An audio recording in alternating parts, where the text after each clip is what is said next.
Hello, my name is Greg Story. I'm the president of Dale Carnegie Training here in Japan. Sales as a profession is still somewhat underdeveloped everywhere around the world, including here in Japan.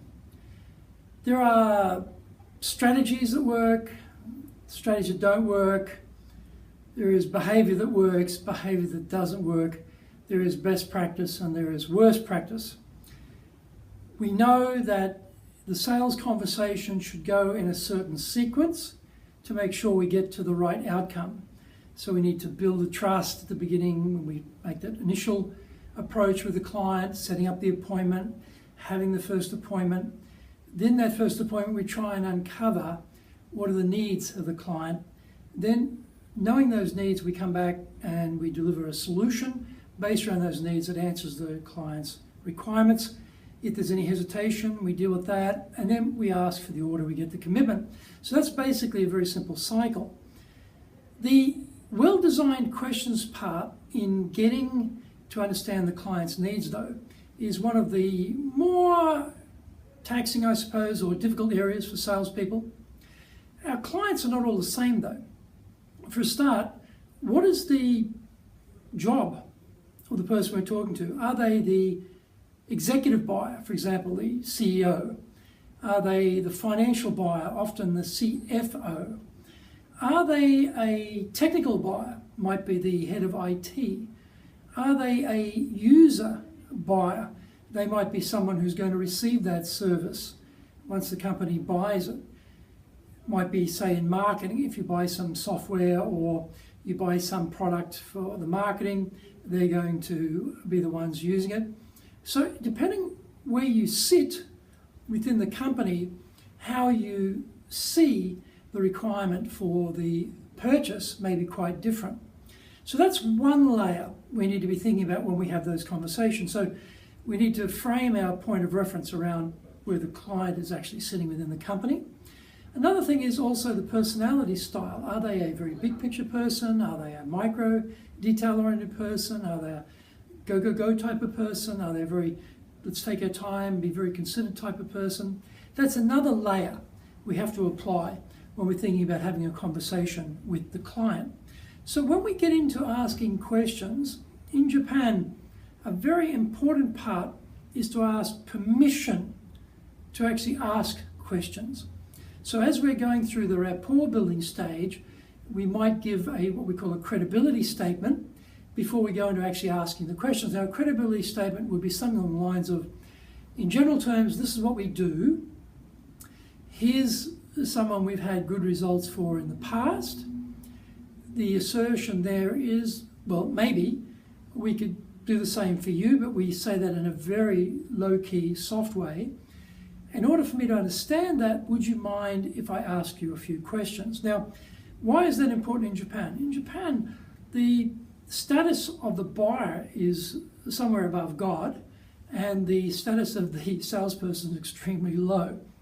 So if we begin asking very intrusive questions of the buyer, sort of interrogating the buyer about their business and their company and what's going on, for a person they've only just met or they don't know very well, that could be a bit disconcerting. So we need to get permission to then go and ask the right questions so that we can understand what the buyer needs. So a good question started with, having received permission, would be, well, what's the current state of the company? Now, we've already researched the company before we see the clients. We have a pretty good idea of what they do and how they do it, but we want to know sort of inside what's going on now, what are some of the issues for them, how are they tracking against the results targets, how they're going in terms of getting engagement with their team, or whatever it might be.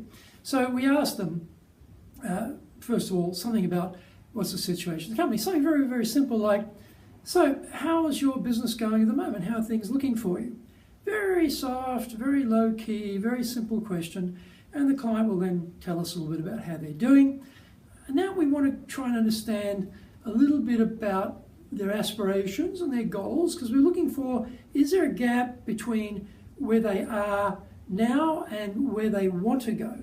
And we need to get an idea of the size of that gap. So we would ask something like, I'm sure in your position you have a vision for the company, you have some goals for the company, you see the company achieving certain things in a certain time frame. If we sort of project a year or two ahead, where do you see the company going? Where do you see the company positioned at that point in the future? So now we start to hear about where they would like to go and take the company with them. What are their targets? What are their thoughts on what the future would look like? And when we hear this, we start to get a bit of an idea. Oh, okay, they're here today. They want to be here. Oh, there's a fair bit of gap there. Maybe we're a solution to help them do that. If we hear, oh, we're here and we want to get there, and the gap is extremely close, then they may not need our help. We may not be relevant to them to help out. So if we establish that there is a reasonable gap between where they are today and where they need to be, then we can start thinking, oh, okay, maybe we are a solution for that. A good question to ask, though, if we know where they are and where they want to be, well, we should ask, why aren't they there now? Why aren't they already there in achieving where they want to be? So we might ask something like a barrier question, something along the lines of, oh, okay, so I understand your aspirations for the company, where you'd like it to be going, and you just told me where you are, so I can see there's a difference between the two positions. I'm just wondering what's stopping you from getting from where you are now to where you want to be. And then be very quiet, don't add any more, let them answer. And in that answer, they will tell us what is the issue, or what is the problem, or what is the obstacle that's preventing them from achieving what they want. And hearing that, mentally, we should be running through our mind, oh, okay, have we got a solution for that? Well, we may have a solution for that. And then we think later, okay, we're going to present that solution. And then finally, another question we ask is, well, what would success mean for you personally? Because as individuals, we all identify with our own self-interest to a great extent than others. And so we're trying to plumb a little bit into what is in it for them should they be successful. So if they achieve that goal that they've set, or that target they have, would it be a promotion for them? Would it be recognition by the senior executives? Would it be a bonus? Would there be some other opportunity for them within the company? What would it be? Now, in Japan, though, that's very, very hard to get Japanese executives to tell you what success would look like for them personally. They will say something very general, and that's fine. They'll talk about what the team would think about that, how the team would feel about that, what it would mean to the company in general. No, that's a fine thing. But by asking these questions, we try to get a picture of, are we the solution that they're after? Now, if we conclude, listening to what they've said, that we're not the solution they're after, then we shouldn't waste any more time of theirs or ours, and we should go and find another client who we can help. So, asking well-designed questions and working out in a structured way if there's a potential for us to be a solution helps us when we come to actually present the solution, because when we're explaining what we can do, we'll explain it in terms of how it solves that issue for them, how it eliminates that problem for them, how it overcomes those obstacles that's holding them back. And they will relate to that because they'll see the context. They'll go, oh, okay, I see that. You can do that. Oh, that's great, because we're looking for that and we haven't been able to do it ourselves. So this is an actual solution that works for us, and I'm interested to hear more about the detail of that. So we get a very positive reception. So if this sounds good, and this is the type of skill set you'd like your own salespeople to have, then come and join our Sales Advantage course. We do it in-house. We can do it as a public course. This goes right through the whole sales cycle.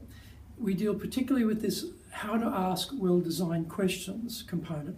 And what it gives your salespeople is a clear but simple structure so they can really understand completely what the client is looking for and what the client need is. And then they'll know whether this is a conversation that should continue or should terminate right there. This is a wonderful course. It's over 8 weeks, so it's time-space learning. It means that as they're doing, say, 3.5 hours in this week, and there's a break till next week, in that week period, they can go and practice what they've learned. They can try it in the real world with their clients and then judge the reaction and get a sense if this is working for them, where they need to recalibrate what they're saying or change a little bit the emphasis they're putting on certain things. That is dynamic, really, you have the information, then you have the practice, and then you come back and you report, and then you have more information, and then you get more practice, and then you come back and report, and then more information. It just rolls over that 8-week period. And so what we get at the end are very, very capable, very confident, very skilled salespeople who actually do deliver the results that we're after. So the Sales Advantage course, the details are in this video. Please think about that. In-house, public, we have both. And you'll find, well, actually we have, of course, the majority of our classes we run in Japanese. We also do it in English. Depending on which you prefer, let us know, and we will be very delighted to help you take your sales force from where they are today to where you need them to be to get the results that you need for your company.